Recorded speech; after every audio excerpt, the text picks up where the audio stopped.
All right.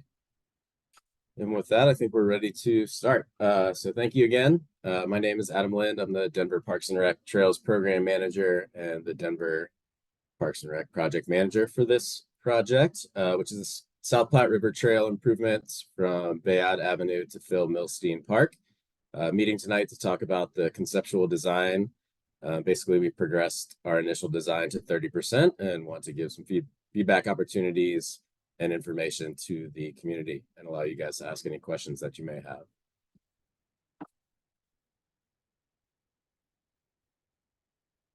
So yeah, the agenda for the night is we'll talk about our project team, give a project overview, discuss the proposed improvements, provide a general project timeline, discuss feedback opportunities, and then have that time for question and answer. So as I mentioned, my name is Adam Lind. I'm the Trails Program Manager for Denver Parks and Rec. With us tonight, we also have Mike Harmer, who is the DOTI Department of Transportation and Infrastructure Project Manager. And with our consulting team, Matt Wessel and Rudy Parks, who are the project managers and project engineers for this. So just wanted to start with a project overview to make sure everybody is aware of the project limits. So on the southern end, we're starting at Bayaud Avenue, just north of Valverde Park. We actually have another project that's in design and getting ready to go to construction that's starting or ending right at that location. And then the project continues north up into Phil Milstein Park, where the trail continues north and ties into Frog Hollow. So these are our limits. It's a little bit more than half a mile of trail improvements. So in terms of project identification and selection, what you're seeing here on the screen is our DPR equity index. So this rates all of the neighborhoods in Denver based on equity need, and that really drives our project selection and project funding. This project is located in the Valverde neighborhood, which is rated as a 5 in an area of the highest need in terms of park investment to help boost up the community. So starting with our project goals here, if you guys ride the trail, you're probably familiar. There's a large section of it that's next to I-25, and that is the real motivation for moving this trail away from I-25 and creating a new segment that's on the west side of the river. In doing that, we'll also be upgrading the trail to meet the regional standard, which is a much wider cross section. I think the existing trail now is 8 feet and may or may not have shoulders. And so our goal here is to widen the trail to 12 feet plus our 4-foot crusher fines, and we'll share some more of those details next. Additionally, with this project, we're looking to provide trail lighting, and ideally would be solar lighting, add wayfinding as appropriate at the intersection points, and add other trail amenities such as benches, and also includes a new overlook. So adjacent to the river, kind of like a stopping resting point, overlooking the Platte. We'll show where that is proposed. And also one of the big goals is to preserve the riverbank stability, existing trees and vegetation along the corridor. And we'll show how we're doing that later. So just wanted to give a quick overview, start with the existing conditions. This point here is more or less where this project begins and where the other project I mentioned, that's from Virginia to Bayaud, ends. So on this side, this location, we're on the west side of the trail near the Denver Animal Shelter. And so the screen's going to kind of go south to north here just to give you some orientation. So this is what the trail looks like. There's a small retaining wall on the left side, and then trees and the riverbank on the right side. As I mentioned, the trail is just about 8 feet wide through this corridor. Moving north, the trail stays on the west side until we get to this pedestrian bridge. Also pretty narrow, between 8 to 10 feet, really sharp corners to turn, so not really the best design for people biking. If you've been there and there's people going in both directions and a combination of runners and walkers, it gets really cramped and feels uncomfortable really quickly. And then once you cross the bridge, you're on the east side of the river, directly adjacent to I-25. So here's just a few of those pictures of the ramp going up the bridge and around the corner. And then the trail continues for a large majority adjacent to I-25. Some places you're directly adjacent to the highway where you can just see directly into the road. Some places you're a little bit lower below the retaining wall, but either way, it's not really a comfortable, or ideal situation. And again, the trail is 8 feet. You can see people already running on the shoulder just to try and make more space. And there's a pretty steep drop down to the bank there. So again, not an ideal or comfortable or enjoyable situation for anybody, whether you're running, walking, commuting, recreating, really want to improve this experience. Project continues along I-25, adjacent to it. At the north side of the screen, you can see that bridge.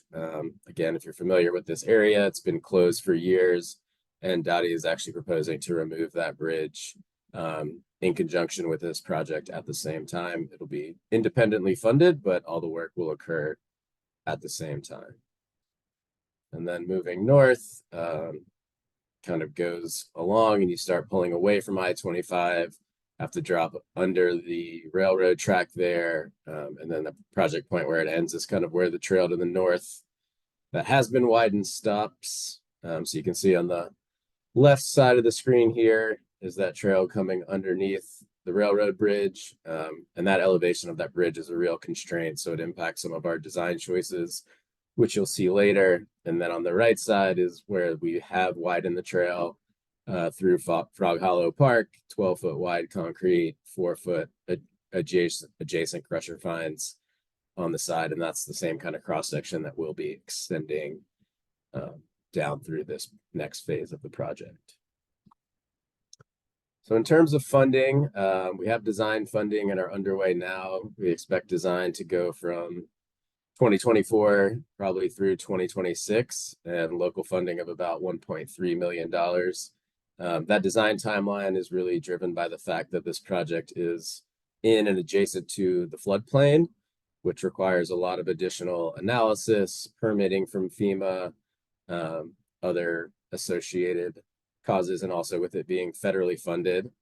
Construction is federally funded through a DRCOG Council of Government grant, the TIP program. So there's NEPA and other federal requirements, clearances that we need to get. So that really extends out that design timeline until we're able to get those clearances and go get our construction permits started. So this timeline, we're very early in the project, is rough. As we advance design, we'll be able to narrow that in. But we're hoping to get to construction in 2026 if we have the funding available. So in terms of improvements, this is our regional trail cross section, 3-foot shoulders on each side in terms of recovery, a 12-foot wide concrete path, and a 4-foot wide crusher fines path. So right now we're pretty much looking at just 8 feet of concrete, maybe 1 to 2 feet of shoulders on each side, and we're going to be really expanding that, probably doubling that whole cross section in length, maybe tripling it in some places. So this is kind of typically what's going to be laid out throughout the corridor. And then with that, I will turn it over to Rudy to talk a little bit more detail about the proposed improvements. All right, thanks, Adam. Good evening, everybody. Rudy Parks here from Roxall Consulting. I'll project engineer. I'll kind of run you through some of the proposed improvements here, starting on the south side. Here you can see the Bayaud Ave there, tying into the existing trail at the 1+00 there. So as you can see, putting in the 12-foot wide concrete path, and then that hatch there on the riverside is the 4-foot wide crusher fines. So as Adam mentioned, this area currently has the approximately 8-foot wide concrete path and that small retaining wall. So what we'll be doing here is widening that trail to the west, so towards the animal shelter property there on the top of the screen. And in doing so, we'll likely need a taller retaining wall there, since we'll be cutting into that embankment. And really the goal through this area is to match the existing profile of the existing trail, so we can minimize impacts to the vegetation and the slope along the South Platte River. And then really looking to minimize impacts to the animal shelter property as well, since that area there is heavily used. So And there will be also a security fence at the top of the retaining wall here to keep the trail users separate from the property there. So next slide, moving to the north here. Here you can see where that existing trail crosses the river, that existing bridge. So what we will be doing there is tying into that, as you can see, and then putting in the new trail where there's no existing trail headed to the north there on the west side of the river. So all new trail here with the full recommended section. There you can see those lights that'll be going in as well. And then this area also conveys water, kind of runoff water from the adjacent properties to the north. As you'll see on the next slide, there's a existing water quality pond. So that's at that kind of hatched line is there to the north. And yep, and there's also an existing security fence that will remain in place through there just to keep the trail separate from the existing properties throughout the project. And then so, yep, further to the north here, as you can see on the left side of the screen, that's where that existing water quality pond is.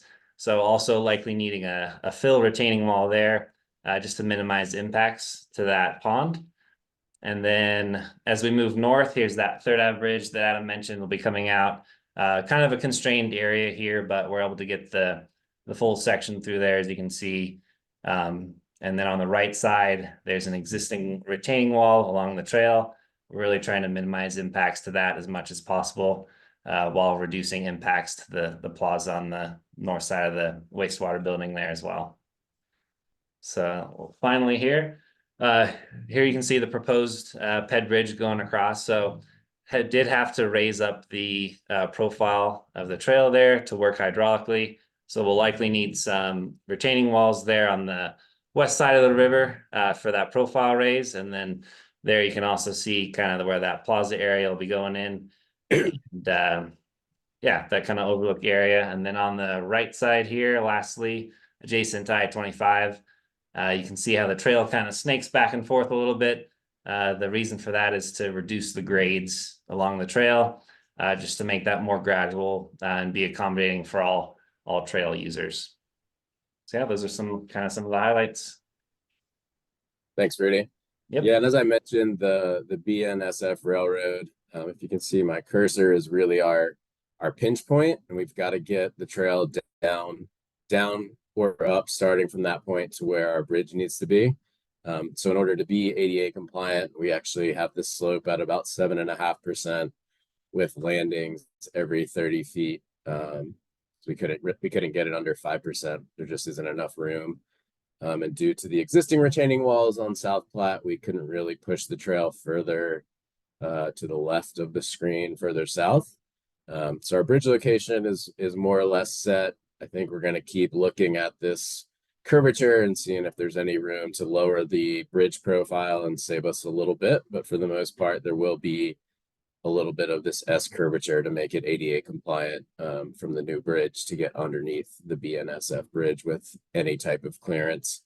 I mean, our goal is to get 10 foot of clearance. I think right now our design is 9 feet of clearance, and the minimum for AASHTO is 8 feet. So we're in a good spot. But yeah, have that as a constraint and are unable to move that railroad bridge. As many of you are probably aware, doing much with the railroad is difficult. And as this rail line in particular comes right out of a tunnel under 25, so there really isn't even any engineering way to relocate that bridge. So that wanted to give some images for those of you that are a little bit on the less engineering side like myself and enjoy pretty pictures. So this is the view looking north next to the animal shelter as it exists today. And this is more or less what we're proposing. So that retaining wall on the west side, as we mentioned, is going to get taller, probably from 2 to 3 feet to 8 feet or so.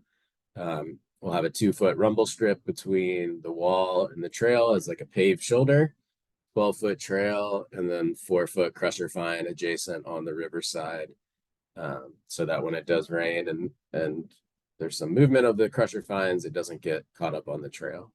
So this is going to be the typical cross section from here all the way north to the bridge on the northern end of the project by the wastewater campus. And for that, this is a drone shot, kind of looking there on the west side. You can see the trail and I-25 on the east. And so what we're going to do here is going to look like this. So that same cross section comes across. You can see the new bridge with a tie-in point. For those of you that are in the details, there may end up being a pier in the middle of the river. I think we're still working through whether or not that's needed and what the impacts to the hydraulics are. But I think it is almost a 200-foot long bridge from one side to the other. Along the west side of the project, there'll be security fence for the Dottie wastewater campus, but there'll be a access door here that city employees can use to get in and out from the campus to the trail. And just across the trail on the east side, there'll be this plaza overlook that has some benches and some resting areas. Just kind of a nice place to step off the trail if you need in this area. Yeah, so those are our two renderings for project in terms of visualization of what we are looking at. So in terms of impacts and effects, biggest one that we're all worried about is going to be closures and detours. Unfortunately, in this area, there isn't likely to be great options for detours. So we'll be focusing on that and seeing what we can do to temporarily enhance the street design with new bike lanes, buffered bike lanes, possibly separated bike lanes if feasible. We'll always have a bike ped detour route in effect when construction is going on, and really hoping to work with our construction contractor when we get there to phase construction so that, for example, they can build a lot of that west side trail without the main trail being impacted. And so that'll be one of our big ideas that we're focused on when we're getting to construction, is how to keep the trail operational as long as possible and really reduce those detours since we don't have good options. On that note, right now our plan is to keep the existing trail open even after the new trail is built. We're not really planning to fence that off for any reason. We'll be directing people with signage to use the new trail, but we feel in the long term it's best to keep that trail there as long as we can, in terms of if there ever is a need for utility work or detours on the main trail, we'll have that backup trail ready to go and not send people on a wide ride to get around the streets and tie back in. Pretty much you can't tie back in until 7th or 8th up by Frog Hollow. So we're looking closely at detours and then obviously keeping that trail open for the long term. So in terms of project timeline, we started this project late last fall, and we're here in April now for public outreach. We finished the 30% design last month. So between now and the end of the year, we'll be working to get to that 60% design phase. Between now and then is going to be a lot of that floodplain modeling work, FEMA permitting, working with CDOT to get clearances, move and progress those things along, as well as working with the railroad to get a crossing permit set up. So that's the really big lead time there. And then hopefully at 60%, we'll be able to submit our CLOMR, which is the FEMA permitting for the floodplain. So we'll get that, and that's the really long lead time. So when you see between 60% in December of 24 and construction in fall of 26, we're waiting on that 12 to 18 month lead time for the CLOMR permitting to go through. So we'll kind of slowly keep advancing the project design to 90% by next summer, do another public outreach at that point to kind of present the final project, finish design in early 26, and then depending on that CLOMR permitting and CDOT clearances, hopefully go to construction in fall of 26, but that could slide. The other thing to note is that when we're doing projects along the Platte in the floodplain, we can only really do that major construction during what we call low flow season, which is roughly October to April. So as you're all aware, last year we had a lot of rain and the Platte and Cherry Creek turned into raging rivers. So you can imagine if we had big construction equipment in the river or had the river dammed up and diverted, if we get storms like that, it's going to cause a huge issue and be unsafe for everybody. So our construction season is limited to about those 6 months over the fall and winter when we're less likely to get big rainstorms. So in terms of project feedback, looks like I need to insert that project website, but we'll do question and answer tonight. Have this posted online. If you go to Denver Parks and Rec and look at just kind of type in DPR South Platte River projects, it'll take you to the project page. You can email me with any questions directly at adam.lind@denvergov.org, and we'll leave the comment period open until May 3rd. So additionally, we wanted to take this opportunity to talk about other projects along the Platte. There's tons of them in various stages of development. As I mentioned, that DPR page for the South Platte River Trail has all the information and links to that project. We created a new ArcGIS story map that will get posted to the web as well, for you all to be able to kind of track this stuff over the next few years. And that way we'll keep that updated and kind of turn it into a one-stop shop in terms of where you can find out information about all the South Platte projects. So I am going to try and see if I can switch my screen to that one. So give me just a second.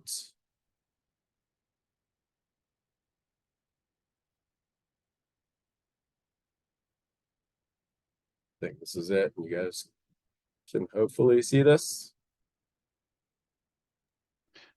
Yes, we can see it. Yes. Perfect. Yeah, so this is a story map. We've kind of got this overview of the trail and some history. But really the main part of this project is to get to this map that'll be updated and interactive. Kind of have a legend here. So green is complete, orange is in design, and red is pre-design. So for example, up at the north end of the city, in conjunction with the Carpio Sanguinetti Park project, we widened the existing trail to meet that new regional trail standard. So if you've biked up there, you're familiar with that. Next on the list is a really big project called the Globeville Levee Project. That's going to build a levee to protect all of Globeville from flooding. As part of that, they're going to be upgrading the trail to meet our regional standard. And that's going to be completed in 4 phases. So as you scroll down, it kind of takes you into all the different projects and segments that are along the Platte that have things and projects in various phases, stages, river mile. So we'll get this posted to the web as well. And this will be available now and in the future to keep everybody informed of all the projects in one place. Individual ones will have links to those specific projects. So if there's upcoming public meetings or if there's files, documents to review, community meetings coming up, all that information will be available here. Yeah, so with that, I think we can open it up for any questions. Adam, there's quite a few in the chat. Sure, you can play MC or Jesus if you want to be MC.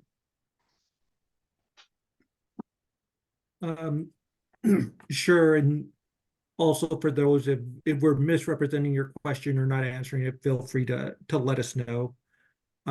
Thomas has the first question and asks why the 3rd Avenue Bridge has to be removed.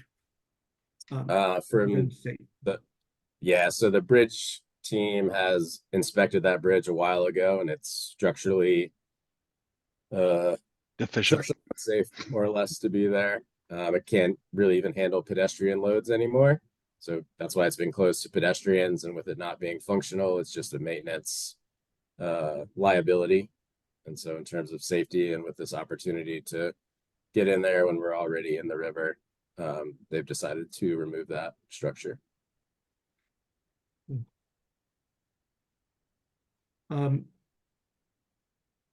We have Marjorie asking if the new bridge will go straight across the river to avoid impacting river flow. Yeah, so our requirements for bridge construction are that the bottom of the bridge is 3 feet above the 100-year storm level for the river. So we'll be clearing that. It's called freeboard. So we'll be above that freeboard level and no impacts to the river. The only potential impact is if we have to have a pier in the center, but the bridge itself will be well above any 100-year storm. Adam, I'm gonna combine these two. Just I think they might be related. So Stephen is asking if both trails, so the exact question is, will you be maintaining both of them? The east side gets a lot of miserable snow from 25. And then we have a similar question of, after the new section is done, will the old section be upgraded or widened? Yeah, we will. Right now, the plan is to keep both sides of the new trail and the old trail open. We will be maintaining both sides, but there is no plan to widen that side that's adjacent to 25. This new trail alignment and construction is really designed to be the main line of the South Platte, and that other one is morely designed to be a backup, really, in terms of if we have utility work or there's some reason to detour and close the new trail for any amount of time, we'll have the old trail available for short-term use. Devin is asking about lighting, if lighting will be included on the new part of the trail. Yeah, so for almost all of the South Platte, our plan is to light it with continuous lighting, which means light posts roughly every 90 to 100 feet so that there's no completely dark spots along the trail. We recently, last year, completed a trail lighting study that recommended solar lighting. So that's going to be our first kind of primary push, is to use solar lighting. And if there's a location that's due to shading or for whatever reason, solar lighting isn't feasible, then we'd look to use, like standard electric lighting. But this whole segment will be lit. And the segment to the south that is getting ready to go to construction will be lit as well. And then will this project, and I think specifically the project that we're here talking about, will it create any new trailheads? No, this project isn't going to create any new trailheads. It's kind of an in-between segment project, so there's not really an area for a trailhead. Valverde Park on the south side has a parking lot and can function as a trailhead, but we're not going to be constructing anything specific with this project.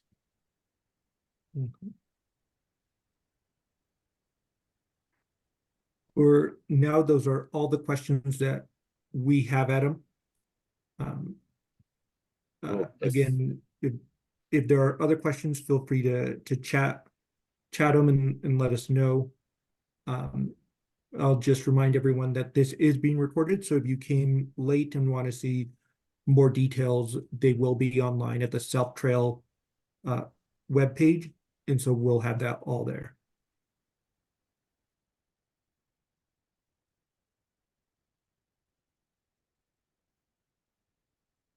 And then, so Thomas is asking if there are, I'll read the entire question. So the South Platte Trail has a very different feel from the rest of the trail network, as it's a long river. Are there limitations that are more bureaucratic or property use that limit what we need in this area? Is that what we need in this area? That limit what we need in this area. And if you need clarification, yeah, I'm Thomas. not sure I fully understand what the question is. Thomas, would you be comfortable in muting yourself and just explaining what you're asking? Sure, thank you. That part of the trail is quite constricted with uses on private property uses on the west side, as well as obviously the river gorge that doesn't have a lot of opportunity to adjust anything. I'm just wondering if the adjacent uses to the west are limiting what we can do or what we need what we need to accomplish in that area, and if we're making compromises because of that. Okay, thanks for the clarification. No, all the property on the west side is owned by City and County of Denver. So we've been working with that team at the wastewater campus on the design and layout of the project, and we're able to get that full trail cross section width in there, next from all the way from the animal shelter space on the south all the way through to the wastewater campus on the north.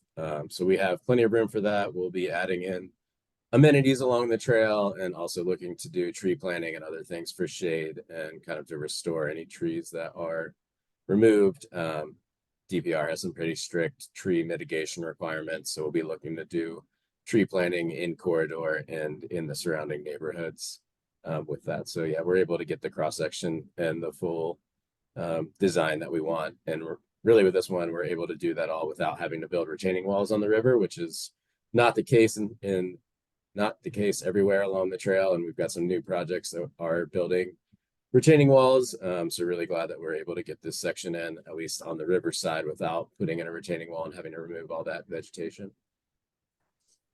Gotcha. And if I can take a point of privilege just to ask, the section to the south of, I believe it's Alameda, where the retaining wall has leaned into the trail in some very temporary situations. What project title is that section being reconstructed under? Yeah, we call that the Mississippi Wall project. So that one is also, that one's at 90% design. We're doing some coordination with CDOT now, as they own South Platte River Drive is a CDOT roadway. So the retaining wall that we replace also has to be structurally sufficient to hold up the roadway, in addition to keeping the trail open. So our hope for that one is to go to construction on the project later this year as well, to replace that retaining wall, and we'll have kind of the same cross section, 12-foot wide crusher fine, or sorry, 12-foot wide concrete, 4-foot wide crusher fine, from kind of the north end where that failed retaining wall starts down to the south end to more or less, I think it's Tennessee Avenue. And then we have a grant for design for $5 million to start redesigning the rest of the South Platte from basically where that Mississippi Wall project ends all the way down to the border with Inglewood near Dartmouth Avenue. Thank you for the update. Yeah. Adam, another question came up. Outside of this project, what is the plan for the new bridge at Tennessee? Yeah, so that's kind of officially called Kentucky Avenue Bridge. That one was built by the developer of Broadway Station. So once that there's that roadway bridge that they built. I'm sure we've all seen the pedestrian bridge that's kind of over there to the east in their property. So once they've built the rest of those pieces, all of that will tie together and those ramps will open. Additionally, they're supposed to add a new signal and crosswalk where that road meets South Platte River Drive. So there'll be a bike ped connection to Vanderbilt Park.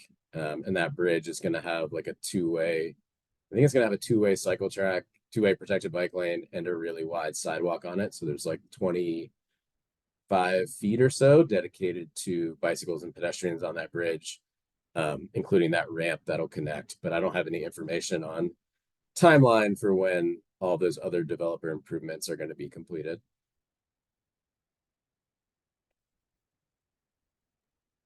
Devin, I see your hand raised. You're welcome to unmute yourself.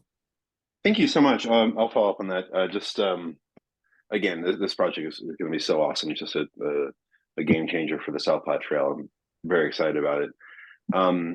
Just following up on that, about the development at the Broadway station, are there any public renderings of what that bike layout is going to look like eventually? I haven't been able to find any.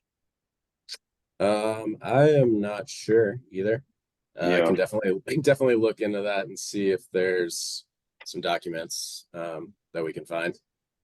great, because yeah, just you know, access between the trail and the station, you know, for all the neighborhoods to the west and south of Broadway Station. That's going to have a big impact on that. Yeah, definitely. It's going to be a great connection when it's done. Yep. Thank you. Yep.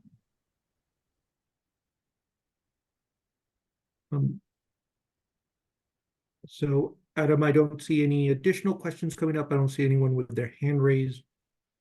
Okay. Just some next steps and Great. Yeah. So yeah, thanks again for everybody who showed up and participated, asked questions. I really appreciate that. We will get the presentation with some updates to it posted to the web in the next few days.